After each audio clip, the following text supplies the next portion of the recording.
Olá, pessoal. Nessa aula de revisão, a ideia, na verdade, não é bem a de resumir o direito civil numa única aula, mas, antes de tudo, procurar alguns conceitos básicos que irão refrescar a memória. Então, vamos lá. O primeiro conceito que nós vamos estudar é o de personalidade. Quais as acepções do termo personalidade? Primeiro, atributo jurídico conferido ao ser humano e a outros entes, pessoas jurídicas, em virtude do qual se tornam capazes, podendo ser titulares de direitos e deveres nas relações jurídicas. Segunda acepção, valor.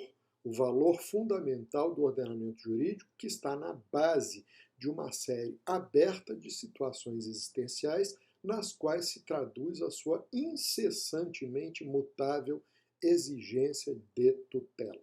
A personalidade dos seres humanos, pessoas naturais, começa no momento em que nascem com vida. Permanece por toda a existência da pessoa, que só a perde com a morte. Todo ser humano é pessoa, do momento em que nasça até o momento em que morra. Quais os critérios para se determinar a diferença entre a vida e a morte? As funções cardiorrespiratórias e as funções cerebrais. As funções cardiorrespiratórias são adotadas como regra.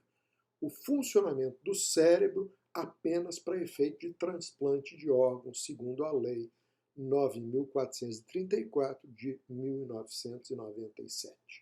Nascituro é o feto em gestação. A grande polêmica em torno do nascituro é se é pessoa ou se não é. Há duas doutrinas a esse respeito, a natalista e a concepcionista. Segundo a natalista, o nascituro é pessoa, somente quando nasce com vida. Segundo a concepcionista, o nascituro é pessoa desde a concepção. O Código Civil adota claramente a natalista, embora haja quem divirja. O próximo tema vai ser a capacidade. Capacidade é a aptidão inerente a cada pessoa para ser sujeito ativo ou passivo de direitos e obrigações. Capacidade de direito é o potencial inerente a toda pessoa para o exercício dos atos da vida civil. E a capacidade de fato é o poder efetivo que vai nos capacitar para a prática plena dos atos da vida civil.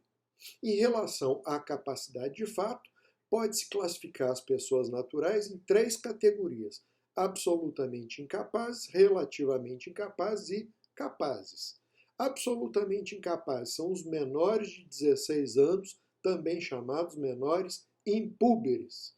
Relativamente incapazes são os maiores de 16 e menores de 18 anos, os ébrios habituais e os viciados em tóxicos, bem como aqueles que, por causa transitória ou permanente, não puderem exprimir a sua vontade. E, por fim, os pródigos. Bem, o próximo tema é a residência e o domicílio. Residência é o lugar em que a pessoa se fixe, ainda que temporariamente, e possui apenas um elemento, qual seja o objetivo, lugar em que a pessoa se fixe. Domicílio é o lugar em que a pessoa se fixe com vontade de aí permanecer em definitivo. A definição de domicílio conduz a dois elementos: um objetivo, como aliás a definição de residência, ou seja, lugar em que a pessoa se fixe, e o outro subjetivo, vontade de permanecer em definitivo.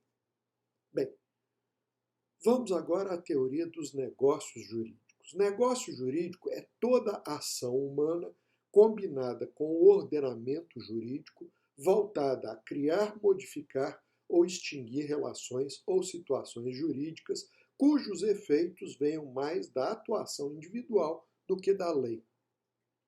O negócio jurídico pode conter defeitos graves que levam à nulidade e defeitos leves que levam à anulabilidade. Os defeitos graves são aqueles que atingem os próprios requisitos de validade dos atos jurídicos. Então, quais são os defeitos graves?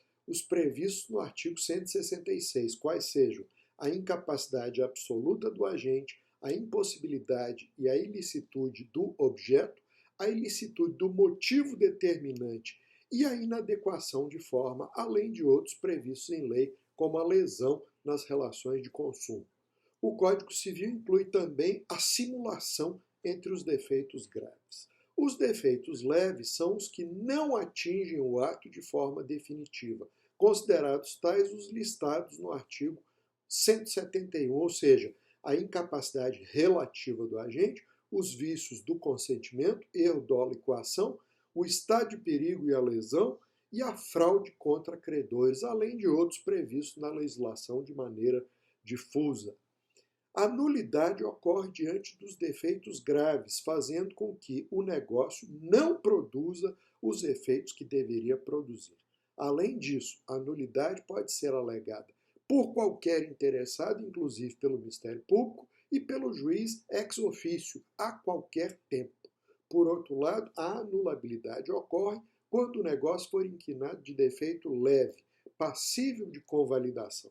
A anulabilidade, ao contrário da nulidade, só pode ser requerida pelos que dela se beneficiem, ou seja, pelos interessados, jamais de ofício pelo juiz, e só pode ser arguída no prazo decadencial de 4 anos. Vamos agora, bem a propósito, à prescrição e à decadência. Prescrição, segundo o Código Civil, é a extinção da pretensão que surge com o inadimplemento de um direito a uma prestação. A decadência, por sua vez, põe fim aos direitos potestativos sempre que a lei ou o contrato determinar. A prescrição pode ser suspensa ou interrompida. A decadência, como regra, não. A prescrição só pode ser arguída pelo interessado. A decadência pode ser decretada de ofício pelo juiz. Bem, com isso nós encerramos a parte geral do Código Civil, bem sinteticamente, só aqui relembrando alguns conceitos fundamentais. Vamos agora, na sequência, para os contratos. Contrato, de acordo com a teoria tradicional, é um acordo de vontades que cria, modifica ou extingue direitos e deveres na seara das obrigações patrimoniais. Os contratos se regem por princípios. Vamos a alguns deles, os mais importantes. Princípio da autonomia privada. Consiste na liberdade de as pessoas regularem seus interesses por meio da elaboração de contratos, respeitados os limites legais. É o princípio que protege o particular da intervenção ilegítima do Estado. Outro princípio é o da boa-fé objetiva. Ele dispõe que as partes contratantes devem agir com correção e honestidade na execução do contrato, correspondendo à confiança reciprocamente depositada. O princípio carrega em seu bojo mandamentos funcionais interpretativos, artigo 103 do Código Civil, integrativos, artigo 422 do Código Civil, e de controle, artigo 187 e 422 do Código Civil. Bem, seguindo adiante, contrato preliminar é aquele por via do qual as partes se comprometem a celebrar mais tarde outro contrato denominado principal ou definitivo. Diferencia-se o contrato preliminar do principal pelo objeto, que no preliminar é a obrigação de concluir o principal, enquanto neste é a própria prestação substancial. O contrato preliminar presume-se irretratável. Se uma das partes desistir da realização do negócio sem justa causa, poderá a outra exigir o seu cumprimento sob pena de multa diária fixada no próprio contrato ou pelo juiz. Bem, na sequência, cláusula penal é a disposição contratual que estipula uma pena convencional a título ressarcitório em caso de descumprimento total ou parcial da obrigação, com função de pré-liquidar perdas e danos de forma moratória ou compensatória. Sendo culpável o inadimplemento e exigível a prestação, a pena será então aplicada. Outro tema é o das arras. Arras são o mesmo que sinal. Podem ser confirmatórias, quando tem a função de confirmar o contrato, antecipar o pagamento e fixar previamente eventuais perdas e danos. As arras podem ser penitenciais, quando ocorre sempre que as partes, no contrato preliminar, concederem-se o direito de se arrepender assumindo a função de contrapartida pelo direito de retrato, ou seja, pelo direito de arrependimento. Se o arrependido for quem deu as arras, perdê-las-á em proveito do outro. Se o que as recebeu, deverá restituí-las mais o equivalente, ou seja, as arras, se em dinheiro, serão devolvidas em dobro. Outra fonte das obrigações muito importante são os atos ilícitos. Ato jurídico ilícito é toda atuação humana, omissiva ou comissiva, contrária ao direito. Os atos ilícitos são classicamente divididos em contratuais ou extracontratuais. Os ilícitos extracontratuais são também chamados de atos ilícitos aquilianos, por força da Lex Aquilia, datada do final do século III a.C. Por fim, aos chamados ilícitos funcionais, também chamados de abuso de direito, em que, ao exercer um direito, o seu titular extrapola os limites da boa-fé ou da função social. Para o direito civil, os efeitos podem ser os mais variados, dependendo das consequências do ilícito. Assim, nós vamos ter, quanto a esses efeitos, ilícitos indenizantes, ilícitos caducificantes, ilícitos invalidantes e ilícitos autorizantes. O tema é tratado nos artigos 186 e seguintes do Código Civil. Segundo o artigo 183, ato ilícito é toda ação ou omissão voluntária, negligente ou imprudente que viola direito e causa dano a outra, ainda que esse dano seja exclusivamente moral. A definição, ao meu ver, se refere a todas as modalidades de ilícito, embora seja muito restritiva. Nem todo ato ilícito será culpável, tampouco todo ilícito será lesivo. Muitas vezes também um ilícito gera efeitos para um ramo do direito, não gerando para outro. O artigo 186 do Código Civil procura estipular uma cláusula geral de ilicitude que vigorará como regra. Em outras palavras, o ato ilícito, seja ele contratual ou extracontratual, como regra, só gerará responsabilidade para quem o pratica se for culpável e lesivo. Há, entretanto, várias exceções que serão previstas caso a caso pela lei. Há casos em que não se configurará o ato ilícito, são os casos em que se exclui a ilicitude por razões de equidade. Assim, não constituem atos ilícitos aqueles praticados em legítima defesa, em estado de necessidade, no exercício regular de direito e no estrito cumprimento de dever legal. Tampouco constituem atos ilícitos aqueles ocorridos em virtude de caso fortuito ou força maior.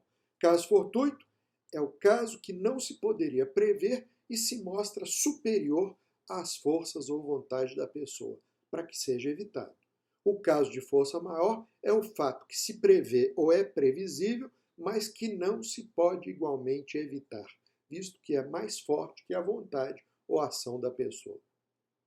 Bem, de todo modo, mesmo não se configurando ilicitude, se quem agir sob uma dessas excludentes causar dano a terceiro, será responsável pelo dano. É um caso de responsabilidade objetiva. Bem, os elementos do ato ilícito são, portanto, a antijuridicidade, a culpabilidade, o dano e o nexo entre culpabilidade e dano. A responsabilidade por atos ilícitos pode ser, como a gente viu ainda há pouco, objetiva, nos casos previstos em lei, como a responsabilidade dos pais pelos atos dos filhos menores, a responsabilidade por acidentes aéreos, ambientais, dentre outros. Sendo a responsabilidade objetiva, os elementos do ato ilícito serão a antijuridicidade, o dano e o nexo entre a conduta, seja ela culpável ou não, e o dano. Bem, passemos agora ao estudo da propriedade. Propriedade é a relação jurídica entre o dono e a coletividade, enquanto o domínio ficaria restrito aos direitos do dono sobre a coisa, especificamente o uso, a fruição e a disposição. O objeto da propriedade há de ser um bem corpóreo, econômico, com expressão patrimonial. O que é função social da propriedade? Os direitos de propriedade não podem ser exercidos em detrimento da sociedade, contra as aspirações sociais. O Código Civil de 2002, artigo 1228, em consonância com o artigo 5º inciso 23º da Constituição de 88, fala de função social da propriedade. Bem, como se adquire a propriedade? O modo ordinário de aquisição da propriedade imóvel é o registro. Os modos extraordinários são a sucessão hereditária, a accessão e o uso capião. O modo ordinário de aquisição da propriedade imóvel é a tradição. Os extraordinários são a sucessão hereditária, a ocupação, a invenção, a especificação, a confusão, a comistão, a adjunção e o uso capião. A perda da propriedade tem por causa a tradição e o registro por parte do vendedor ou do doador, a renúncia, o abandono, o perecimento, o uso capião, a avulsão, a desapropriação, a requisição administrativa, o confisco, o perdimento do bem e o trabalho alheio.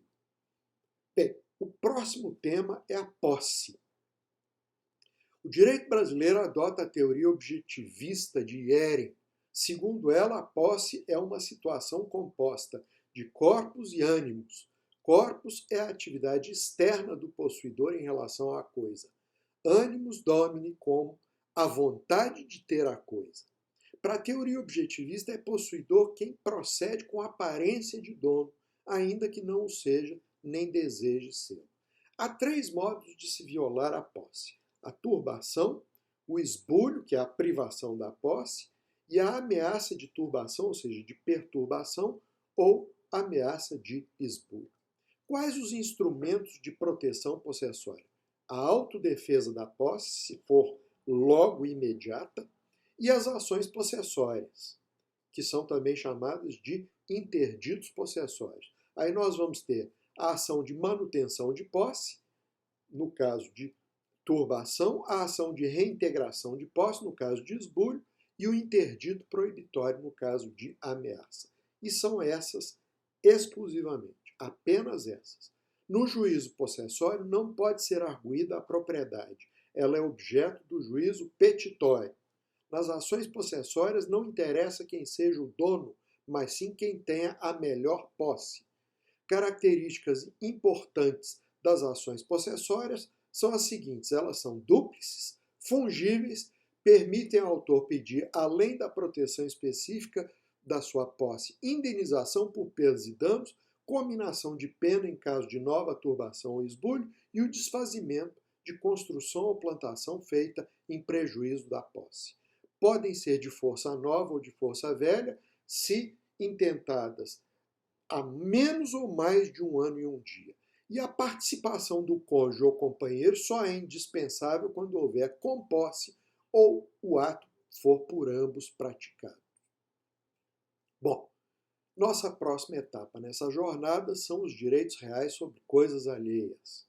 Há 3 grupos: os direitos reais de uso e fruição, servidões, usufruto, uso e habitação, superfície, laje; os direitos reais de aquisição, contrato de promessa de compra e venda de imóvel, retrovenda e outros; e os direitos reais de garantia, penhor, hipoteca e anticrese. Aqui mesmo é só uma leve rememoração, ou seja, para refrescar a memória. Vamos agora ao direito de família. Começando pelo casamento. Casamento é a união estável e formal entre 2 pessoas naturais com o objetivo de satisfazer-se e amparar-se mutuamente, constituindo família.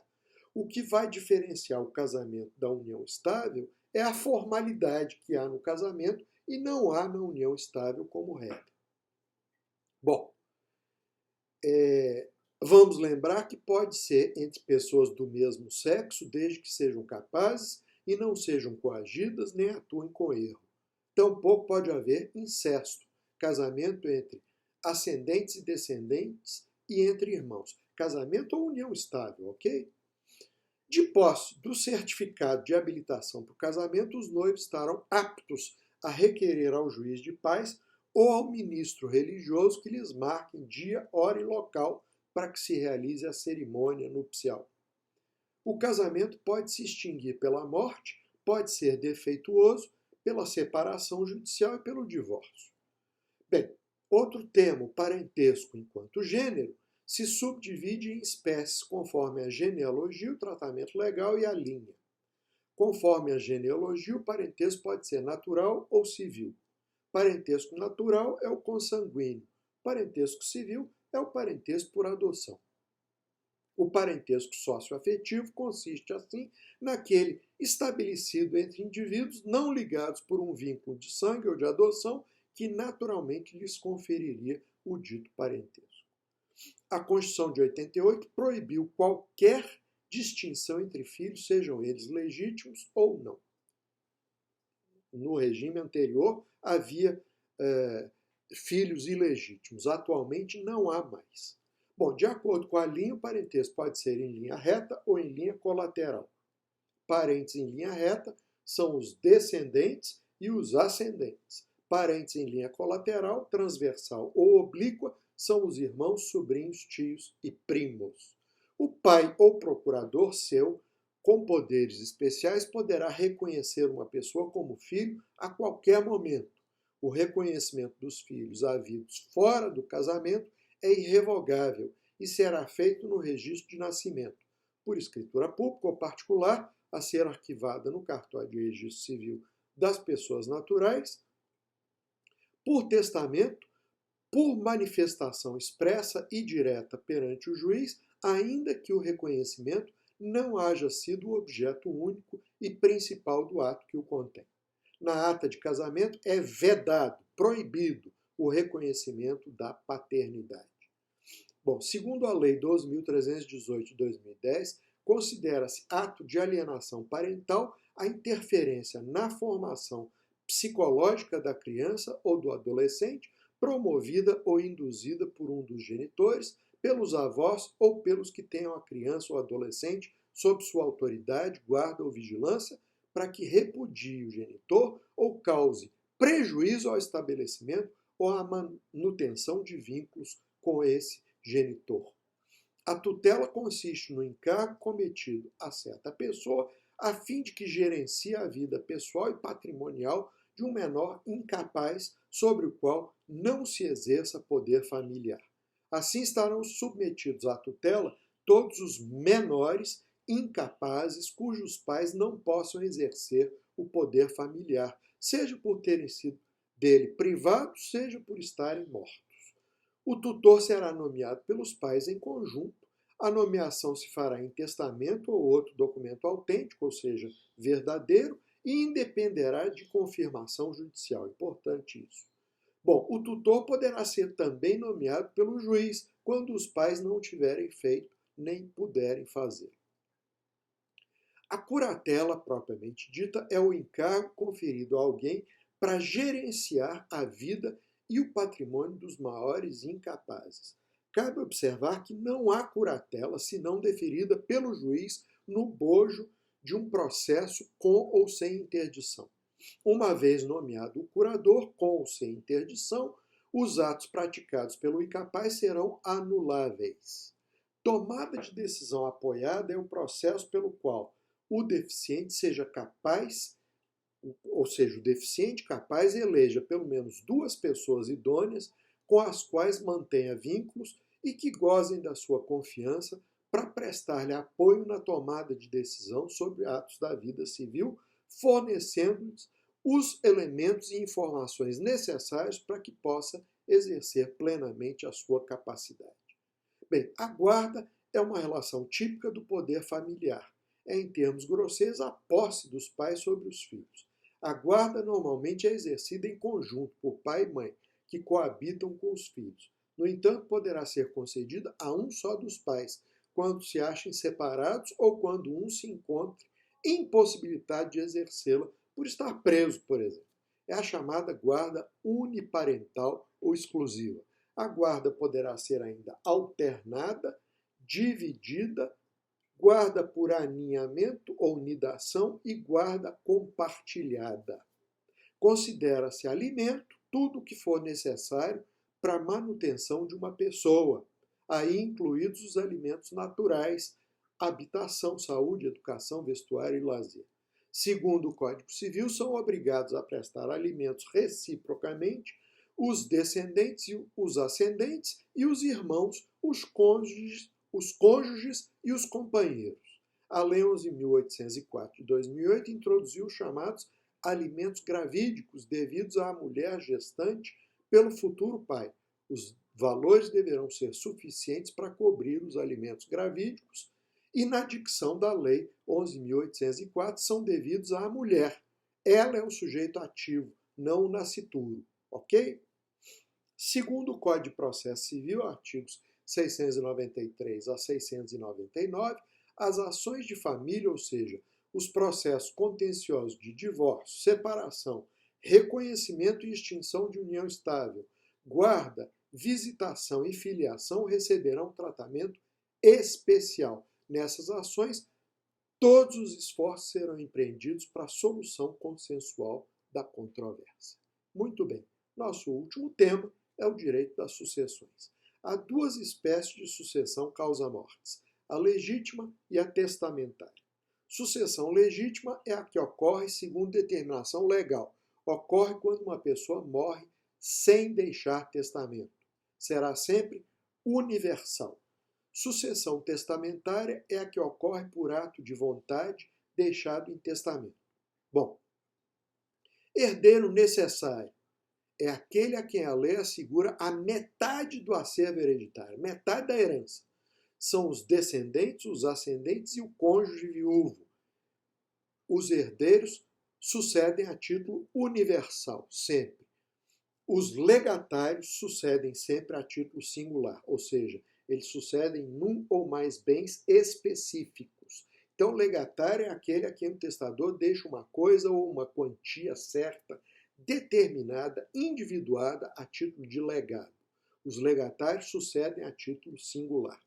Bem, herança é o conjunto patrimonial transmitido causa-mortes. Diz-se acervo hereditário, massa ou monte, ou ainda espólio. Constitui-se de um ativo, bens e créditos, e de um passivo, os débitos, as dívidas. Espólio pode ser usado como sinônimo de herança, mas na prática é usado como sinônimo de herança inventariada. Pode-se entender por espólio o coletivo de herdeiros representados pelo inventariante. O inventário é um procedimento judicial ou extrajudicial pelo qual se apuram o ativo e o passivo da herança a fim de se chegar à herança líquida, ativo menos passivo. Não há que se falar em herança de pessoa viva. A abertura da sucessão dá-se com a morte. Bem, cessão de herança é a alienação gratuita ou onerosa da herança a terceiro, estranho ou não ao inventário. Só é possível após a aceitação. Os herdeiros têm direito de preferência se a cessão for onerosa. Petição de herança é a ação pela qual um herdeiro esquecido ou desconhecido reclama a sua parte da herança antes ou depois da partilha. Na sucessão legítima há uma ordem de vocação hereditária. Primeiro os descendentes, em concorrência com o cônjuge ou companheiro. Depois os ascendentes, também em concorrência com o cônjuge ou companheiro. Em seguida o cônjuge ou companheiro. E, por fim, os colaterais até o quarto grau. Na sucessão testamentária, as espécies de testamentos são o público, o particular e o cerrado. Há também os testamentos especiais, militar, marítimo e aeronáutico. Bem, é isso. Eu encerro o nosso resuminho para lhe refrescar a memória, apenas isso.